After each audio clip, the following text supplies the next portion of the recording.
Ei sunt HVIM, o grupare de câteva sute de secui din Transilvania. Sunt susținători radicali ai autonomiei ținutului secuiesc și ai unirii Transilvaniei cu Ungaria. Legyünk mi azok, akik megmondjuk, hogy itthon mit szeretnénk tenni a földünkkel. Revendicările lor teritoriale le-au adus mai multe probleme cu legea. SRI și procurorii DICOT i-au arestat anul trecut pentru terorism pe doi dintre liderii HVIM.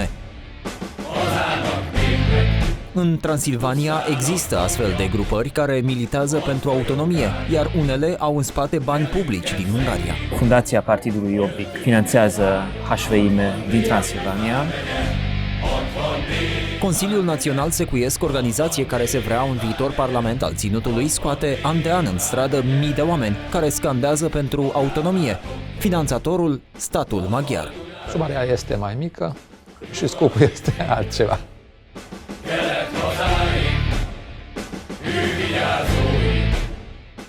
10 martie 2014, Târgu Mureș. Mii de maghiari din tot ținutul secuiesc se adună în oraș pentru a sărbători Ziua Libertății Secuiești. Evenimentul este pașnic. Mulțimea adunată aici fredonează cântece patriotice și defilează prin oraș. Liniștea nu durează însă foarte mult. Frâiele marșului sunt preluate de membrii HVIM, Mișcarea Tinerilor Maghiari din cele 64 de comitate, organizație de extremă dreapta care militează pentru refacerea Ungariei Mari și autonomiei ținutului secuiesc. Cântecele pașnice se transformă în scurt timp în lozinci pentru autonomie, iar membrii grupării se iau la bătaie cu jandarmii. Acești tineri secui duc mai departe revendicări teritoriale vechi de aproape un secol. Convingerea lor este că Transilvania trebuie administrată de la Budapesta și nu de București. În ultimii ani, ramura românească a organizației a strâns peste 350 de membri și este din ce în ce mai vizibilă. HVIM organizează conferințe despre autonomie, tabere paramilitare și comemorează eroii maghiari de război. Organizația a fost înființată în 2001 la Szeged, un oraș de provincie din Ungaria. Inițiatorul a fost Toroczkai László, pe atunci un tânăr activist care milita pentru reîntregirea Ungariei Mari. Mai târziu, Slovacia, Serbia și România, țări cu teritorii revendicate de HVIM, l-au declarat indezirabil. Între timp, Toroczkai a ajuns primar susținut de Partidul Naționalist Maghiar Jobbik într-un orășel de graniță din Ungaria și și-a găsit o nouă cauză în contextul valurilor de imigranți din Síria. A magyar-szerb határon fekvő Ásothalom polgármestere vagyok. Ha ön illegális bevándorló és Németországba akar eljutni, akkor Szerbiából a legrövidebb út Horvátországon és Szlovénián keresztül vezet. Ne higgyen a hazug embercsempészeknek. Magyarország rossz választás, Ásothalom pedig a legrosszabb. În țara noastră, HVIM nu a fost niciodată înființată legal. A existat o astfel de tentativă în 2008, însă unul dintre inițiatori a ajuns la închisoare pentru omor, iar alții au renunțat pentru o carieră politică. Așa că HVIM este practic o organizație fantomă, care se ascunde în spatele mai multor asociații, fără ca vreuna dintre ele să-și o asume public. Am încercat să aflăm motivul de la Szöcs Csongor, unul dintre liderii HVIM în România. Szentlacsosság Egyesület az igazából azért van, hogy vannak olyan rendezvények, ahol engedélyeztetések kellenek, vannak olyan rendezvények, ahol szponzorpénzek vannak olyanok, ahol pályázni kell, és arra használjuk fel. De nem nagyon futtassuk ezt a nevet, mert igazából vármegyések vagyunk, és ezt nem tudjuk átitkolni, és nem is akarjuk. Senki előtt sem. Deși pretind că sunt niște activiști pașnici, cei din HVIM funcționează mai degrabă ca o organizație paramilitară. Mi tudjuk azt, hogy ha valami olyan probléma történik, hogy teszem fel elfogy az élelmiszer, akkor mi tudjuk azt, hogy hova kell menni, mert ott van élelmiszer, mert arra fel vagyunk készülve. Îmbrăcat în cuvinte frumoase, scopul rămâne același și nu este deloc unul ascuns. Cu toții își doresc refacerea Ungariei Mari. Tehát a 64 Vármegye Ifjúsági Mozgalom az nem ismeri el a trianoni határokat. Tehát nekünk a fő célunk ez az egyetlen szent és egyedüli cél. Az erdélyi rész, a felvidéki, a kárpátaljai délvidék, Örvidék, Muravidéknek az újracsatolás, ez a fő cél. Până atunci, obiectivul lor rămâne obținerea autonomiei ținutului secuiesc. Most a legreálisabb célunk az az, hogy Románia közepén legyen egy önrendelkezésünk. Legyünk mi azok, akik megmondjuk, hogy itthon mit szeretnénk tenni a földünkkel, kiket szeretnénk befogadni, kiket szeretnénk segíteni, hogy szeretnénk együtt élni, és legyenek saját törvényeink, és ne szóljon bele más ebbe. Planurile de autonomie se fac în tabere izolate, unde nu are acces oricine. Reporterii Rise Project au reușit să intre într-o astfel de tabără. În vara lui 2015, membrii HVIM și-au instalat corturile în Valea Întunecată, un sat situat între Bara Olt și Sfântul Gheorghe. În fața camerelor, toți par să fie în concediu. Tehát ez a tábor az abban különbözik más táboroktól, hogy meg lehet látni, hogy egészen az idős korosztálytól kicsik itt vannak, tehát egy család. Tehát nekünk nem is az a lényeg, itt este van koncert is, ami szórakozás, de ez a lényeg, hogy találkozunk, együtt legyünk. Tehát ez a legfontosabb nekünk, hogy együtt legyünk. Neoficial, aici se pun la cale planuri secrete. El este Söci Zoltan, liderul facțiunii ardelene a HVIM, cel care coordonează din Târgu Secuiesc toate acțiunile organizației. Söci s-a făcut remarcat în 2014, în timpul altercațiilor cu jandarmii din Târgu Mureș. Atunci s-a aflat în linia întâi alături de fratele său, Söci Ciongor. Evenimentele precum cel de la Târgu Mureș se plănuiesc în detaliu, chiar aici, la baza muntelui. Acesta este și motivul discreției cu care se organizează taberele. Annak is lehet nevezni lassan, hogy Vándor, Székely-sziget, mert van ez a, jól tudom, ez a negyedik helyszín. Azért, mert folyamatosan belebotlunk a hatalom belekötés. Még nem tudnak megfélemlíteni, de viszont mint a mai példával látható az, hogy feljönnek a pénzügyi ellenőrök, és akkor meg tudják eszteni a helyi tulajt.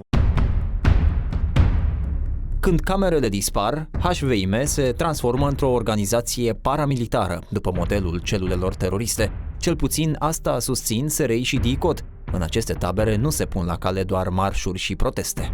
Procurorii DICOT i-au surprins anul trecut pe membrii HVIM în timp ce pregăteau un atentat terorist. De 1 decembrie să montați vreo 20 de bucăți cu un cronometru. Vă închipuiți, tocmai când defilează, trebuie făcut în așa fel încât să se aprindă mai multe simultan. Să vă gândiți cum s-ar putea face acest lucru. Exploziile despre care vorbește liderul Söci Zoltan în interceptări trebuiau să aibă loc în Târgu Secuiesc, chiar la parada militară de Ziua Națională a României, pe 1 decembrie. Planul a fost interceptat de Serviciul Român de Informații. Parcă văd cum se vor arunca la pământ. Ar fi ceva ce ar difuza și BBC-ul. Toată lumea ar vorbi de noi, să se atragă atenția asupra Târgului Secuiesc, să se vadă că celor de aici nu le este teamă. Söci Zoltan era, potrivit anchetatorilor, conștient de efectele planurilor sale și folosea un limbaj codificat ca să-și camufleze acțiunile. Trebuie să facem în așa fel încât să avem mâinile curate în ziua respectivă, să fiți plecați pe undeva. Nu mănânci pizza cu poftă, doar o guși să vezi cum e. Înainte să mușcați o bucată mai mare, trebuie să vedeți cum se poate mușca o felie. Autoritățile susțin că pizza erau de fapt bombele artizanale. Ținta finală era o magistrală de gaze care leagă Transilvania de restul țării, pe care Söci și complicii săi voiau să o arunce în aer. Procurorii își întemeiază acuzația pe o discuție dintre cei doi frați. În ceea ce privește harta de gaze, deci din Ardeal, aici sunt zăcămintele de gaz. O conductă mare duce spre București și una spre Moldova, se văd. Trece pe lângă Târgu Secuiesc, se vede și în Sânzieni, la Pasoi, Tuzului, în multe locuri. Ar trebui să o aruncăm în aer tocmai în ziua de Crăciun. Planul lor nu a reușit. Cel care ar fi confecționat dispozitivele explozive, Beke István Attila, a fost arestat. L-a urmat după gratii și șeful său, Söci Zoltan. Înainte să ajungă în pușcărie, l-am cunoscut și noi pe Beke István, cel pe care procurorii îl acuză că ar fi artizanul bombelor. Plin de zel, ne învăța să tragem la țintă cu armament airsoft. Se întâmpla tot în tabăra HVIM. Te uiți aici, trebuie să vezi bucătării și când vezi acest lucru, trebuie să cu asta, uite, te aici aici. Procurorii DICOT spun că la umbra acestei pasiuni pentru armele airsoft, Beke a achiziționat prin propria lui firmă materia primă pentru dispozitivele explozive. De unde ai luat materialul? Imediat după ce Söci și Beke au fost arestați, sute de secui coordonați de membrii HVIM au scandat în stradă pentru eliberarea lor. Dar de unde fonduri pentru organizarea unor astfel de acțiuni?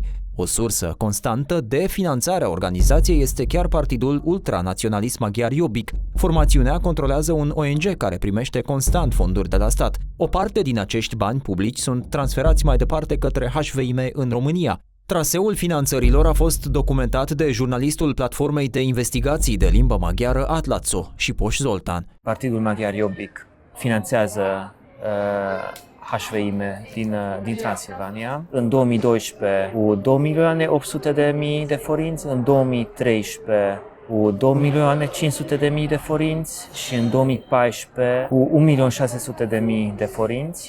Din vistieria publică a Ungariei, banii ajung în rețeaua HVIM, dar și la alți militanți pentru autonomie secuiască și prin Fundația Bethlen Gabor. Acest ONG este controlat direct de stat și finanțează diaspora maghiară, inclusiv pe etnicii din Transilvania. Cel care conduce acest organism este demnitarul Semjén Zsolt, adjunctul prim-ministrului Viktor Orban. Vicepremierul este și el implicat în proiectul de autonomie al secuilor de la HVIM. În 2014, Semjén Zsolt a arborat în centrul orașului Târgu Secuiesc un steag al ținutului sub privirile lui Szöcs Zoltán și a lui Beke István. Tot el a dirijat milioane de euro către etnicii maghiari din România, iar o parte au ajuns la organizații care militează pentru autonomie și simpatizanții ai HVIM. Bani publici au ajuns și la Consiliul Național Secuiesc, organizație care se vrea un viitor parlament al unui ținut secuiesc autonom și care a conceput chiar și o Constituție pentru asta.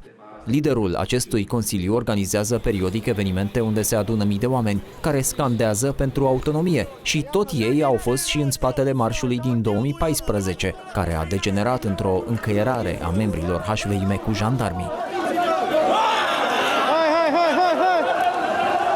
Evenimentul a fost sponsorizat de Fundația Statului Maghiar, o spune chiar vicepreședintele Consiliului Național Secuiesc. Și suma reală? Suma era, mi se pare 3 milioane era. Ce înseamnă asta în lei? 30-45 de mii. Când avem evenimente genul 10 martie, plătim o parte din cheltuielile de transport. Acestea sunt autocarele cu care au fost aduse câteva mii de oameni din ținutul secuiesc la Târgu Mureș, în 2014. Mai târziu, membrii HVIM au fost cei care au dirijat mulțimea de maghiari. Aceeași fundație, Bethlen Gabor, finanțează un alt partener constant al HVIM, Biserica Reformată din Transilvania. Mai exact, banii ajungeau la asociațiile și firmele bisericii. Nu întâmplător, unii clerici reformați sunt printre cei mai aprigi susținători ai proiectelor de autonomie. Pe această filieră, în ultimii ani, biserica a încasat sute de mii de euro. Însuși, episcopul reformat susține proiectul de autonomie. Benséges Istenünk, mennyei édesatyánk, köszönjük, hogy meghallgatsz, és nem lehallgatsz minket. Hiszen mi erre vágynánk földi életünkben is, hogy végre egyszer valaki meghallgasson bennünket Bukarestben, Brüsszelben vagy Washingtonban. Mert mi el tudnánk csendesen és szépen mondani kéréseinket, vágyainkat, és nem kívánnánk más, csak azt, ami más nemzet fiainak is kijár ezen a földön. Cetatea medievală din Târgu Mureș, care datează din 1492, este una dintre principalele atracții turistice ale orașului. Până nu de mult, monumentul administrat de Biserica Reformată a fost în restaurare și, teoretic, nu putea fi vizitat. Totuși, între zidurile cetății se derulau constant procesiunile și ședințele HVIM în zonă. În interiorul cetății, de exemplu, sub stema HVIM, a fost organizată anul acesta o conferință despre lupta pentru drepturile minorității maghiare din România. Evenimentul a fost organizat în contextul arestării celor doi secui, Beke și Szöcs. Actorul principal, Morvai Cristina, europarlamentar Jobbik. Minden népnek, minden nemzetnek joga van az önrendelkezéshez. Emberi jogi kérdésről van szó, tehát kérjük és követeljük, hogy az Európai Unió is álljon a székely önrendelkezés mellé. Köszönöm szépen! Toate acestea costă, iar banii care vin de la Budapesta nu sunt suficienți. Există însă o alternativă, așa că HVIM și susținătorilor se reorientează din ce în ce mai mult către Rusia. Autoritățile l-au surprins pe Szöcs Zoltán, liderul HVIM, tatonând surse externe de finanțare. Dar cât de sigur e că ne-ar susține? Rușii? Foarte sigur, doar că așteaptă să existe o organizație puternică care să și arate ceva. Interlocutorul lui Szöcs este Sebastian Teleki István, un maghiar discret stabilit la Zurich, în Elveția. El este cel care a scris Manualul luptătorului pentru libertate, un document care îi învață pe membrii HVIM ce strategii trebuie să aplice, inclusiv tactici de sabotaj. În discuția despre finanțările rusești intervine un alt membru HVIM, care sugerează că anumite acțiuni de forță pot fi organizate cu bani puțini. Problema cu acțiunile este că și pentru organizarea lor este nevoie de bani. Depinde de acțiune. Pe internet există o grămadă de rețete privind prepararea materialelor explozibile. Eu am adunat tot, am de toate, începând de la gaze paralizante, cum se pot prepara gaze de luptă, până și cel mai complex. Arabii postează tot pe internet, doar trebuie să știi unde să cauți. Vom detona ceva mai devreme sau mai târziu. Membrii HVIM nu ezită să-și declare susținerea față de Rusia, chiar și dacă vorbesc despre conflictul ucrainean. Igazából azt gondoljuk Ukrajna esetében is, hogy egy tákolt országról van szó, mert történelemben igazából ők nem is voltak annyira, és igazából a Krim-félsziget is, meg a Kárpátalja és sosem volt Ukrajna része.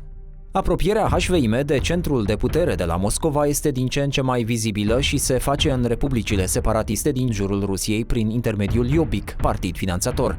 Omul cheie, Zagyva György Gyula, lider HVIM din Ungaria, fost parlamentar Jobbik și consilier al secuilor presupuși teroriști. Acesta a fost declarat indezirabil în România de mai multe ori, după ce SRI și procurorii DICOT l-au considerat un pericol pentru siguranța națională. Zagyva nu este singurul membru HVIM care a migrat către formațiunea politică. HVIM funcționează ca o pepinieră pentru Jobbik. Mai multe figuri emblematice ale HVIM, printre care și fondatorul Toroțcai Laszlo, sunt astăzi oameni de bază ai Jobbik. Szöcs Csongor explică apropierea organizației sale de partidul extremist din Ungaria. A legnagyobb szövetségesünk a Jobbik, velük is csak úgy vagyunk, hogy jelen pillanatban ők azok a pártok, akik a mi elveinkhez a legközelebb állnak, és annak idején, mielőtt még ők a parlamentbe kerültek, mi szövetséget köttünk a Jobbikkal, és a mai napig egymást támogatjuk. Ramura din România organizației nu face excepție. Liderul HVIM din Târgu Mureș, de exemplu, Kis-György Levente, s-a aflat în 2014 pe listele Jobbik la alegerile parlamentare. La rândul lor, politicienii și naționaliștii maghiari au legături strânse cu figuri controversate din Rusia. Însuși, președintele Jobbik, Vona Gabor, a conferențiat la Moscova pe teme geopolitice, alături de Alexandru Dugin, ideolog al mișcărilor de extremă dreapta din Europa și un apropiat al președintelui rus Vladimir Putin. Я вот только что вернулся из Греции, и они ориентированы на интеграцию в Евразийский союз, на сближение с Россией, на возможный выход из Европы. И такие же есть очень серьезные силы в Румынии. În aceeași sală, printre vorbitori, se afla și europarlamentarul maghiar Béla Kovács, ales pe listele Jobbik. În 2014, la un an de la conferința de la Moscova, acesta a fost acuzat la Budapesta de spionaj în favoarea Rusiei. Iar politicienii Jobbik, ca Béla Kovács sau Zagyva György Gyula, sunt parte a unui mecanism mai mare. Autoritățile locale din regiunile separatiste ca Donetsk, Abhazia, Crimea, Transnistria sau Găgăuzia organizează referendumuri pentru independență sau de unire cu Rusia, iar partidele de extremă dreapta ca Jobbik își trimit la fața locului politicieni pe posturi de observatori de vot și garanții ai democrației. Atât Béla Kovács, Zagyva György Gyula, cât și alți politicieni Jobbik au jucat rolul de observatori de vot la astfel de referendumuri. Banii pentru observatori erau asigurați de o rețea de fundații cu rădăcini la Moscova. CIS-EMO este un ONG rusesc înființat la Moscova în 2005. Proprietarul fundației, fost politician rus, a fost arestat în același an de Serviciul de Informații și Securitate din Republica Moldova pentru implicarea sa în modificarea rezultatelor de la alegerile din Chișinău. Liderul reprezentanței poloneze a ONG-ului, Mateusz Piskorski, a fost arestat anul acesta la Varșovia pentru spionaj în favoarea Rusiei, iar în 2014 se număra printre susținătorii alipirii peninsulei Crimea la Rusia. Pentru Piskorski a lucrat în Abhazia ca observator de vot și Zagyva György Gyula, șeful HVIM din Budapesta. Acesta a fost declarat indezirabil de autoritățile române, iar după ce a fost scăpat de sancțiune, i-a consiliat pe presupușii teroriști Beke și Szöcs. Magam választási megfigyelő volt Abháziában. Igen, ez már 4 éve volt körülbelül, igen. De parlamenti képviselőként voltam megfigyelő, igen.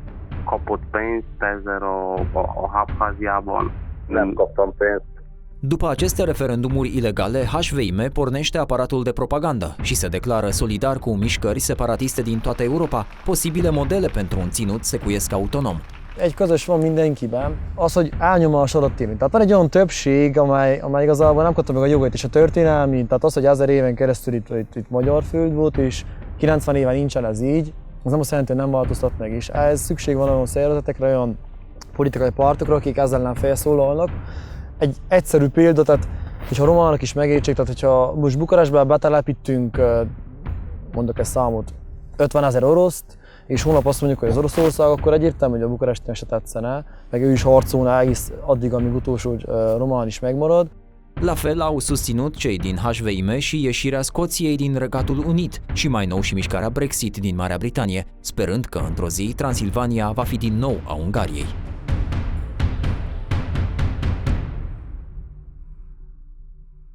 Astăzi, Szöcs Zoltán și Beke István sunt în arest la domiciliu și așteaptă decizia magistraților. Cei doi riscă pedepse de peste 10 ani de închisoare și nu vor să vorbească public despre ce au făcut sau care sunt planurile lor.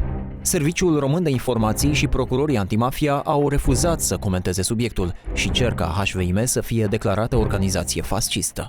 Între timp, HVIM pare că a dispărut din ținutul secuiesc. Autoritățile române au reușit să creeze niște martiri. HVIM a dispărut de pe rețelele de socializare, nu-i mai vedem pe stradă, dar asta nu înseamnă că ei au dispărut. Popularitatea HVIM a crescut considerabil în rândul tinerilor. Dintr-un grup de diletanți, amatori, această arestare poate să facă un grup mult mai periculos.